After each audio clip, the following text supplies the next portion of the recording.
ईश्वर भगवान एक होते हैं, वो 5 रूपों में व्यक्त होते हैं। जैसे हथेली है क्या, उंगलियां 5, समझ गए। एक ही परमात्मा सच्चिदानंद हैं।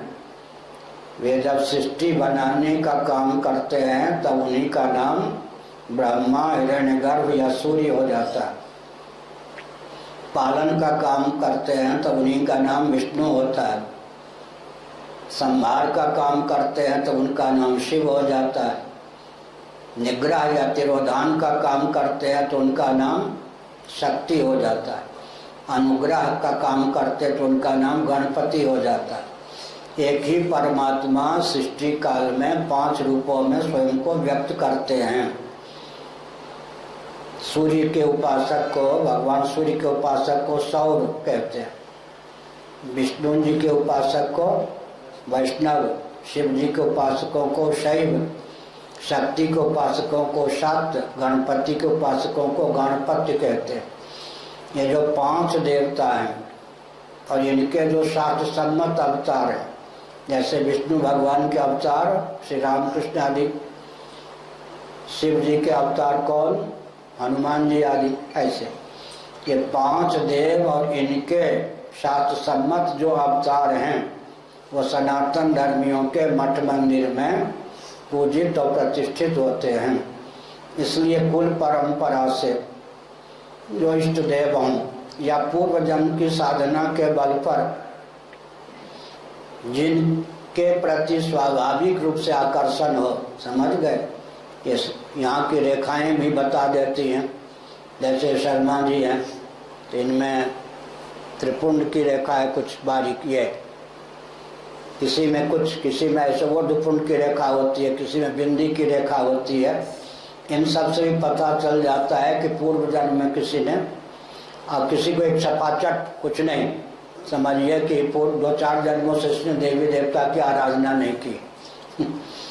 तो भगवान एक ही हैं, 5 रूपों में व्यक्त हैं। उसमें भी भूत कितने हैं, 5। भूत माने भूत प्रेत नहीं, भूत माने पंचभूत, पृथ्वी, जल, तेज, वायु, आकाश। किसी का शरीर पृथ्वी की प्रधानता से है, किसी का जल की, किसी का शरीर तेज की, किसी का शरीर वायु की। अत्यंत सिद्ध जो होते हैं उनका शरीर आकाश की प्रधानता से भी होता है। इसीलिए एक पृथ्वी के नियामक, एक जल के नियामक, एक तेज के नियामक, एक वायु के नियामक, एक आकाश के नियामक भगवान होते हैं। पृथ्वी है, पृथ्वी में क्या क्षमता है, हमने 5 कृत्य बताया। भगवान के 5 काम, उत्पत्ति, स्थिति, संहार, तिरोधान या निग्रह और अनुग्रह। पृथ्वी में कौन सा है, उत्पत्ति, सभी इससे उत्पन्न होते, स्थावर जंगम प्राणी। जल में जल जीवन है, पालनी शक्ति।